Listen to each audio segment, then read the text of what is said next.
Hi folks, with Tacitus Today, your pushback channel, and thank you for joining this audio live stream. Please listen to this presentation as you would a radio broadcast. In this essay, I'd like to talk about the decline in trust and the decline in the, if you like, well, trust, I suppose, is the best word really for it, but the decline in confidence in the information that the media, the mass media, is serving up to us across the Western world. Now, there's been a few charts and graphical representations of the decline in supposed trust between, allegedly at least. There's a few of these going around. I only saw the first one. I'd heard about it, but I only saw the first one a couple of days ago and thought I'll do a video about this. And the claim is that roughly 70% of the viewing public found the news was reliable and trustworthy. This is the mainstream media in 1975. So it's a very different landscape back then. There was no social media. It was all television, totally controlled, and print media. Well, when I say totally controlled, there were, in the overall scheme of things, the ownership was far more diverse then than it is now. There were many hundreds of newspapers across the United States, for example, city-based or town-based newspapers, and these were the primary purveyors of news, local radio stations, TV stations, and that sort of thing. So there was a vast mix of ownership and attitudes and views and politics and so on going on. There was very little homogeneity other than the big national channels, and even then they seemed to believe they had a responsibility to some extent at least to actually report the news, to deliver information into the lounge rooms rather than to influence people. And not that a bit of influencing didn't go on, it did, but the extent of it, and that model, that news channel model flipped from being information delivery to being 100% influencing. There's only a very small proportion of the mainstream media that's delivered or that's committed to delivering information. Everything is now influencing, and everything is looked at as an opportunity. Every piece of information that's put out is looked at as seen as an opportunity to be influencing the public.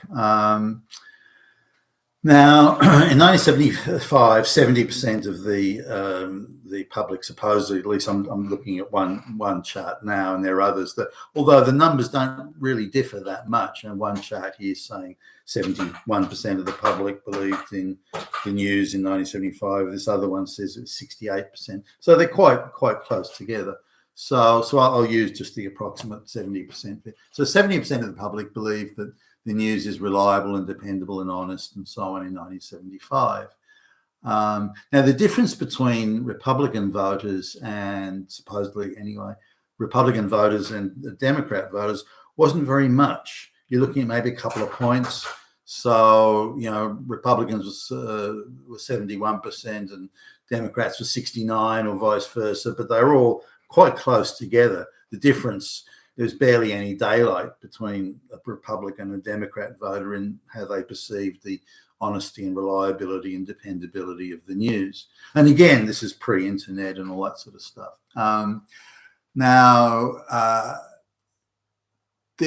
There was a difference going on. There was a drift. Began. You probably didn't really see it until the early to early 1990s, really, where there was a drift that began to appear between Democrats, supposed Democrat voters, and Republican voters, where the Republican voters, there was a notable downward drift in the reliability of the news, and Democrat voters, there was a very slight downward drift, but really it was more going sideways. There wasn't really much change. So that there was a gap starting to appear between how Republican voters perceived the news and how Democrat voters perceived the news. And I'll come back to that in a minute because there are reasons for it. Now, this drift wasn't huge. It was there and noticeable and obvious, and the gap was starting to widen. But there wasn't it wasn't until, I suppose, 2008 when the gap really started to open up. So around the time of the the big economic convulsions around that time. And that was when the divergence became quite obvious. About the time Obama became president in the United States, and the downward drift of Republicans' view of the reliability of the news was quite obvious, whereas the reliability the Democrats perceived, according to these charts at least, started to increase. So the greater the influencing the propaganda became, the more the Democrat voters perceived the news as reliable, and the less reliable and dependable and honest and trustworthy the Republican voters perceived it. Now today, it's the difference is quite stark. You're looking at approximately 10% of Republican voters today perceive the mainstream news media as reliable. I mean, 10%, 1 in 10. I mean, that's insane. Whereas little over 60% of Democrat voters find the news trustworthy. So that's a huge difference. 60% of Democrat vote, or over 60% of Democrat voters say that the mass media news is reliable, the New York Times, CNN, that sort of thing, CBS, whereas only 10% are Republican. I mean, how did the gap become that wide? That's insane. So what's this all about? How could that? Now, my view is that the mainstream media is completely unreliable. That it's been totally taken over by the globalist influencing machine. If I go to Australia's biggest news site right now, every single article on there about the American election is a hit piece against Donald Trump. There's one piece there said, we give you the honest evaluation of the policies of Kamala Harris and Donald Trump. Every one of Trump's policies is bad, it's destructive, it's evil, it's reminiscent of Hitler and all this sort of stuff. Whereas Kamala's policies will be wonderful for women and the family, protecting the rights of the downtrodden, fighting back against Nazis. And the lies that they have to sort of depend on to produce this sort of narrative. But so the mass media, and it doesn't matter which of the major media outlets in Australia or elsewhere, Britain, it doesn't matter. You go to Canada, it's the same talking points, tightly coordinated and tightly scripted. So why would anyone have confidence in that when there are so many lies being told? And it's not as if it's just a matter of sort of interpretation and, sort of just well, it could be a little bit here, a little bit there. There's no attempt at interpretation. It's just an outright brutal, aggressive influencing machine, propaganda machine that's going on here. Now, from the time that propaganda machine started to click into high gear and it became obvious, I think, to many people, that was the time when the noticeable downhill decline of Republican voters, losing confidence in the news cycle. And there's sort of a few reasons for this. Now, I noticed this, as I think I've mentioned a number of times before, at quite a young age. I was doing international travel on business. And so I would often be in a situation where I could, in one 24-hour cycle, I could read the newspapers from Los Angeles, New York, London, and Texas, and because as the plane zips up around, the cleaners often in the changeover don't have time, or miss newspapers in the seat pockets of the airplanes. So and then they'd have new newspapers coming in, so I could read the newspapers from 3 or 4 cities or even different countries. And if you've got a decent flight, a long flight, then you like to read and while away the time. So I would find that the same article was in all the newspapers, pushing a certain line. For example, all women are being oppressed by evil men, and it's an epidemic and it's a pandemic and yada yada. And that exact same, they just changed the name of the city. That's all. It was the exact same exact same piece. And then, instead in New York, they just put, Los Angeles in there, or London, or Ottawa, or something. They just changed the name of the city, and then they'd quote a local academic as having said it. but it was exactly the same as word for word. So I realized then the extent to which media was becoming a propaganda influencing of the globalist, not that I saw it at the time, but in those precise terms, but I noticed that reliability. Also, editorials and various articles coming up saying, well, people from third world countries wanting to come to the first world, they have a right to a good life as well. And if you oppose that, it's reminiscent of Hitler. And so those sentiments and are were being argued even in the early 90s, and that stepped up. But this idea, if you disagree with anything like that, you're Hitler and you're a bigot and a Nazi and so on, you're a fascist and the like. This sort of dialogue was already there, not to the feverish pitch that it would later become, but it's already there, and more articles were to do with influencing. Now, I knew the facts on certain things, so I was able to look at these articles and so, hold on, it's factually wrong. Why would the editors allow very obvious factual errors and outright lies and distortions? Why would they allow that? Why would they permit that to go through? And I'd known a number of journalists, like cadet journalists, when I was in college, and even that, just after leaving high school, some of them went straight to sort of journalistic school and that sort of thing. And I remember journalists at the time, like the New York Times and many media outlets wanted to be seen and perceived as a journal of record.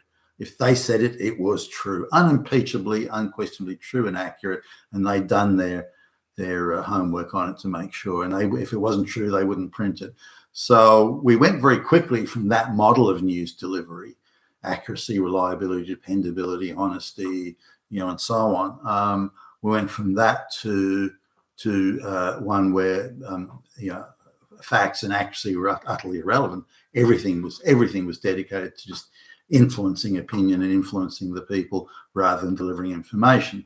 And so these journalists that I knew, cadet journalists, when I was a kid, and when you're a kid or a punk trainee journalist, they give you the bullshit jobs, like some politician's wife is judging a a cake baking competition out in some country town, but because it's a well-known politician's wife, someone has to go out and cover it. And this journalist that I knew, like a guy, he got the flavour of the cake wrong. Instead of, it was like an orange and poppy seed cake, it was actually an orange and something else cake. A minor thing. But he got hauled over the coals by the editor. You fucked up. We are a journal of record. It doesn't matter where it's poppy seeds versus crumble or something. It doesn't matter. You have to get it right. And another one was judging a dog show, and went to the covering of a dog show because, again, somebody well known was at the dog show, and he got the breed of dog wrong that came second or third, and it was a minor thing. Instead of a such and such a Cocker Spaniel, it was a King Charles Spaniel. Again, a minor point, you'd think, in the overall scheme of things. But again, he was dragged over the coals for that. He was threatened with dismissal if he fucked up again over just a minor little thing like that. So that's how much the news delivery system has changed. Instead of being fanatical on being a journal of record, we're just influencing the public on behalf of the globalist machine. So there's a few things that contributed to that, but and again, it comes back to this incredible divergence between Democrat voters thinking that the news, a majority of Democrat voters say the news and information is reliable, is dependable. You can bank on it. You can hang your hat on it.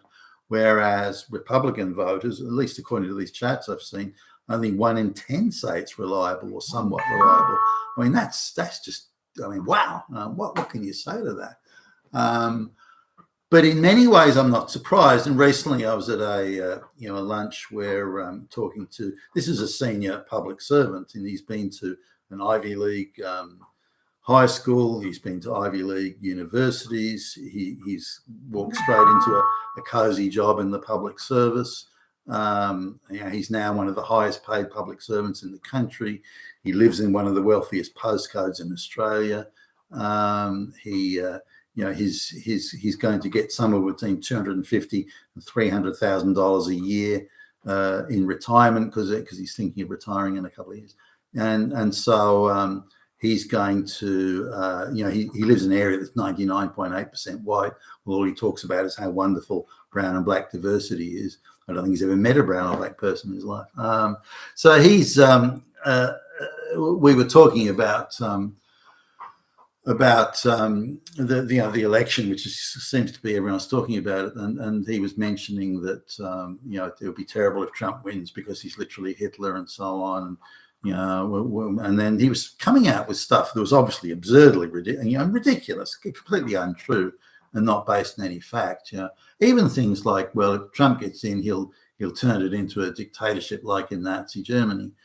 And so you start talking to him and say, where would you get now? This is one of the best educated, most highly paid people in Australia, and who's taken an oath to be objective and impartial, that sort of thing. And yet he's spouting this hysterical nonsense that has no basis in fact at all, and is pure hysterical conjecture.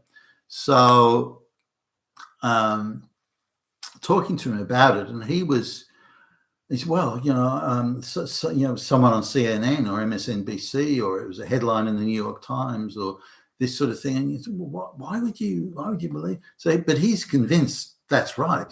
Well, that's accurate information. Trump would be, and Trump is literally Hitler, and then he'd even say things like something that Rachel Maddow would say from MSNBC. And if Trump gets in, well, what he'd really do is he'd murder every baby in the universe. He'd go to Pluto and outer space, and he'd do the what? What are you even talking about, you fucking moron? I didn't say that, but no attempt to sort of qualify that. Say, well, how could that be true? Because Trump's already been president and he didn't do any of those things. So why is it even the point? It doesn't matter, and if you have to ask, it just means that you're part of the problem. You're coming back with things like that, so you can't push it too far. And even I know some people where we queried that the 2020 election, there was no proper audits done on some of the irregularities, even on that basis that we're no longer invited.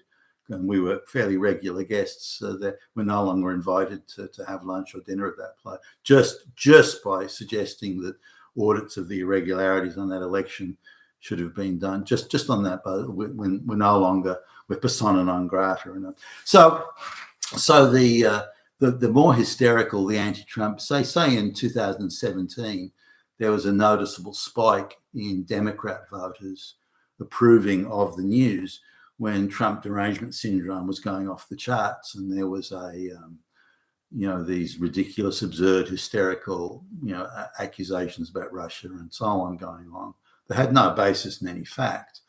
And yet Democrat voters apparently were approving of this, saying, well, the news is more reliable because it's anti-Trump. So we're looking at something driven by emotional sentiments rather more than information delivery and factual accuracy, which has gone out of the window a long time ago. And I noticed, again, as a young man traveling, and it was more noticeable in the United States than anywhere else, and I spent a lot of time in the US, and a lot of time around sort of the Silicon Valley side of things, in San Francisco, or more south of San Francisco, like the south part of the San Jose Bay and everything. And the leftist leaning of San Francisco, say the San Francisco Chronicle, whatever the major newspaper was there, was quite obvious. Its editorial was heavily left leaning, and so if we look at the decline in factual information, which is probably the main thing, and if we look at that decline and then we run that plot line next to the decline in Republican voter confidence in the media, the two track quite closely. Whereas while the number of facts are declining and the amount of misinformation increases, then we see that Democrat voters are happier with it. Now, why is that? Well, the misinformation that they're pushing has been, the mass media's pushed has been, the oppression of gay, lesbian women are oppressed, black people are oppressed, and white men are evil, and Nazi and Hitler, bigot, fascist, Nazi, all that sort of stuff. The more that was amped up in propaganda delivery format and fact-free and evidence-free, the more it's ramped up, the more it seemed to appeal to that group. And so the Democrat voters being, black people, lesbian women, all that sort of stuff, then they like to hear that. It affirms their worldview that they are victims and they're being oppressed by evil fascist Nazis. And that was the central thrust of creating the social division that the globalists clearly wanted and needed, along with mass migration and so on. So that was also an interesting point there. The more the facts disappear, the more the evidence is got rid of, the happier the black lesbians are. Whereas the Republican voters tend to want facts, they want evidence, they want clarity and these sorts of things, and so they move away from news. Now, of course, those Republicans or Republican voters that moved away from mass media, given it was now taken over and being used solely as an influencing machine, they moved to online, where it's a social media landscape. Particularly, again, there was a sharp uptick around the time Obama became president, which really was, I think, heralded the massive societal divide that we now see. Not that it wasn't there, but it was there in a much reduced format. It just went off the charts when Obama became president. And social media, of course, existed then. And that was when the boom in social media sites that wanted to analyze the news and show it for the lies and the propaganda that was, and also to offer alternative news sources where fact and accuracy actually did matter. And that's what the globalists want to shut down. Their view is that if we can shut down all alternative opinions, all scrutiny of our misinformation, which the mainstream media now is, then we can gain better control or total control of the narrative. I'm not sure that'll work, but anyway, that's their objective. But this is one of the huge. Who would have imagined this was possible? That in 1975, pretty much everyone had more or less the same consensus.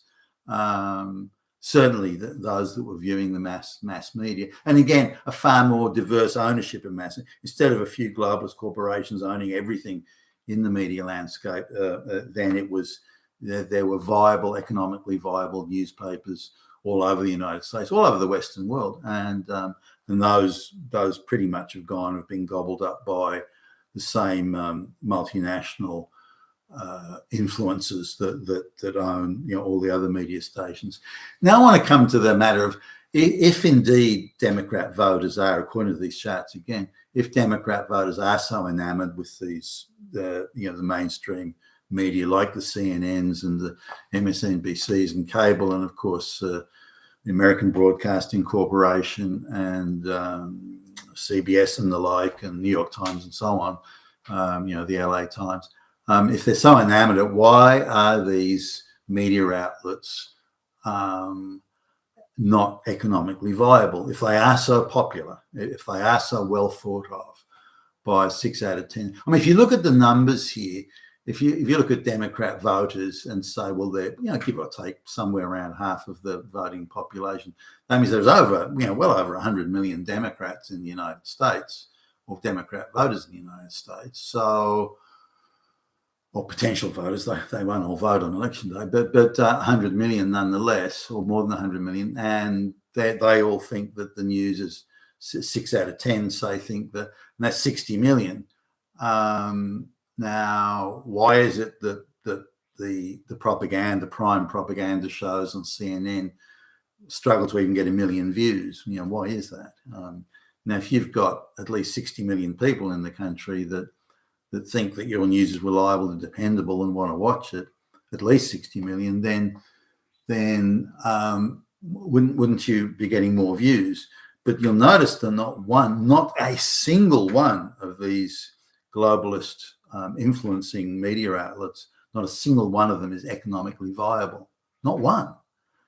Now, to my understanding, at least, I think Rachel Maddow's show is the only one that sometimes crosses the line into viability, and God knows why. But anyway, so out of all these media outlets, mass media, globalist control, propaganda peddling, influencing, facts be damned, evidence be damned, all those media outlets, none of them can be economically viable when they've got a minimum size potential market of over 60 million people, and they can't do it. Why is that? Why can these shows only get 100,000 or 200,000 views, some of them in close to prime time? That seems an astonishing thing, that all these super well thought of propaganda outlets can't make any money. So they're all being propped up and artificially propped up financially, because none of them would exist in a real world. Now, in the media landscape of the 1970s, if you didn't have readers, if you didn't have people watching, you didn't exist economically. The show would be taken off, heavily revamped, or the newspaper would be redone, or it would all close down. There were any newspaper that couldn't be viable closed down. But that's all different now. So that the entire media landscape that peddles the globalist message is not economically viable. None of it would exist unless it was being artificially propped up. Now, there are some shows that, in say the cables, Tucker Carlson show is an example of Fox News, where he regularly get 3+ million, 4 million or more views, and that was economically viable. But I don't know of any globalist, mass media influencing media outlet that was viable. And if it was viable on one day, it wouldn't be on the next several days. So, overall, it's still non-viable.